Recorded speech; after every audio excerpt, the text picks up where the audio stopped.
My name is Dr. Mike Murphy. I'm an assistant professor of computer science and information systems at Coastal Carolina University. In this lecture, I'm going to discuss kernel architectures.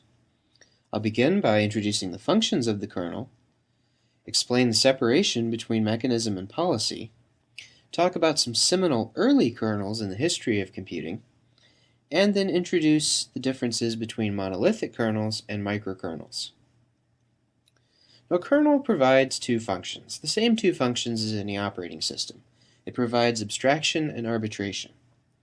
The kernel provides abstraction in the sense that it provides a mechanism for programs to access hardware, a way to schedule multiple programs on the system, and it provides some method for inter-process communication, or IPC, a way for programs to send messages to each other or send messages to hardware devices or out to the network.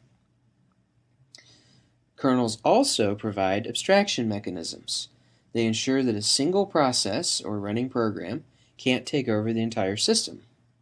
They enforce any kind of security requirements such as access privileges that might be in place on the system, and they minimize the risk of a total system crash from a buggy application or device driver. It's important to distinguish between mechanism and policy when discussing the internal components of an operating system. The mechanism, put simply, is the software methods that enable operations to be carried out. An example of a mechanism would be code that, implemented inside a device driver, sends a message to a device that causes that device to blink a light, enable a camera, or perform some other hardware-level operation. Policy, on the other hand, is a set of software methods that enforce permissions, access rules, or other limits against applications. So a policy, for example, would be something that said that only users who met certain criteria could send a message out to a hardware device to blink a light or enable a camera or perform some other hardware function. It's a generally accepted principle of good design that mechanism and policy should be separated as much as possible. An early kernel that separated mechanism and policy quite well was the Regnecentralen RC4000 monitor kernel. This kernel was developed in 1969 primarily by Per Brink Hansen for the Regnecentralen RC4000 computer system. This was a computer system that was developed in Denmark. And the central component of this system was a small nucleus, as Brink Hansen called it, called monitor, which allowed programs to send messages to each other and allowed programs to send and receive buffers, which were essentially types of messages for hardware, to and from different hardware devices. In particular, at that time, they had a card reader, or a tape reader, and a printing style output device.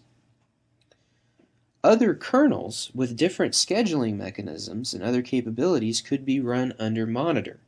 In those days, it was not clear that multi-programming was really a desirable feature for computing.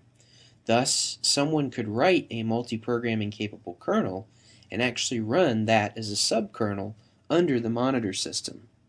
Importantly, this was also the first system that allowed subkernels and systems-level software to be written in a high-level language, in this case, Pascal.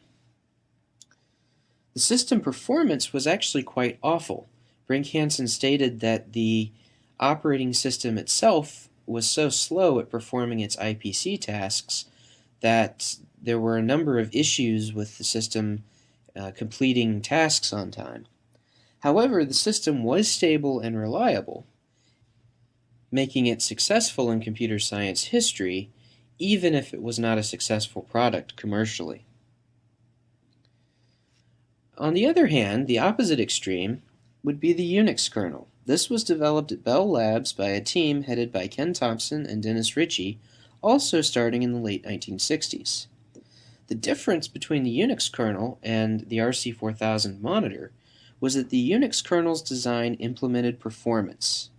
Thus, instead of having a very small kernel that simply provided an IPC mechanism and some basic resource collision avoidance, This kernel actually provided all the device drivers, all the scheduling, all the memory management, including support for multi-programming, directly inside the kernel. This kernel was an early example of what would later be called a monolithic kernel. A monolithic kernel is a kernel that contains the entire operating system in kernel space, runs all of the operating system code in privileged mode, or ring 0 on an x86 system, and divides the different functions of the operating system into subsystems of the kernel.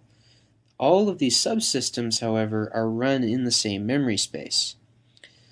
This has the advantage of higher performance, but the disadvantage is that the kernel becomes less modular and more difficult to maintain, and the components are not separated very well. So a crash in one component could in fact bring down the entire system. The opposite of this, the RC4000 style kernel, is what we now call a microkernel. And a microkernel basically contains the bare minimum of code that's necessary in order to implement basic addressing, interprocess communications, and scheduling. This basic amount of code runs in kernel space, and everything else runs in user space, often with lower privileges. As a general rule of thumb, microkernels contain less than 10,000 lines of code. Microkernel-based operating systems tend to be quite modular because they divide the operating system functions between the kernel and a set of servers that run in user space. However, because many of the core functions of the operating system are performed by user space components, which have to communicate with each other via the kernel, performance does suffer. Thus, most kernels that are in use today are a hybrid of these two designs. I'm going to introduce Murphy's Law of Reality, sort of an extension of the Murphy's Laws with which you may be familiar. And my definition of Murphy's Law of Reality is simply that reality is the hazy space between the extremes of competing academic theories in which everything is wrong in some way, at least according to the theories. This idea of a hybrid kernel architecture is a controversial one. Some people do not like to use this terminology at all. Many people prefer to keep the binary classification of monolithic kernel and microkernel.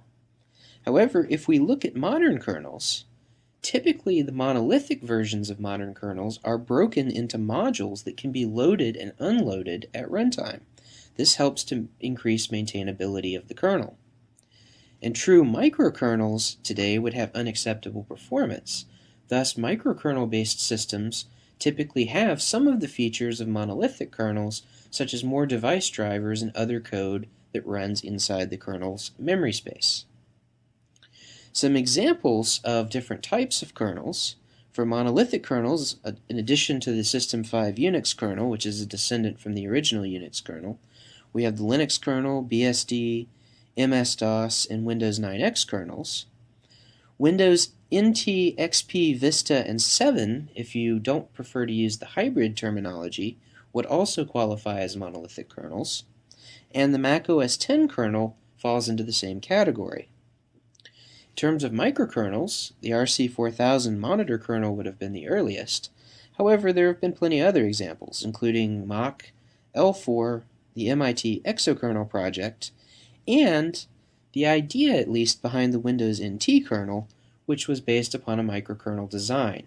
The same is true of the Mac OS X kernel, since that was originally based on the Mach microkernel. However, those have been heavily modified and now have many properties of monolithic kernels also. So in summary, the kernel is the minimum layer of software inside the operating system that provides the basic foundations for abstracting away details of the hardware and arbitrating between multiple applications. When the absolute bare minimum implementations are used, we call the result a microkernel. Monolithic kernels, on the other hand, have all their major OS components contained within them, running everything inside kernel space to improve performance. Two early influential kernels were the RC4000 Monitor, an example of a microkernel, and the original Unix kernel, which was an example of a monolithic kernel. In practice, however, Most modern operating system kernels are hybrids of the two designs and have features of both kernel types.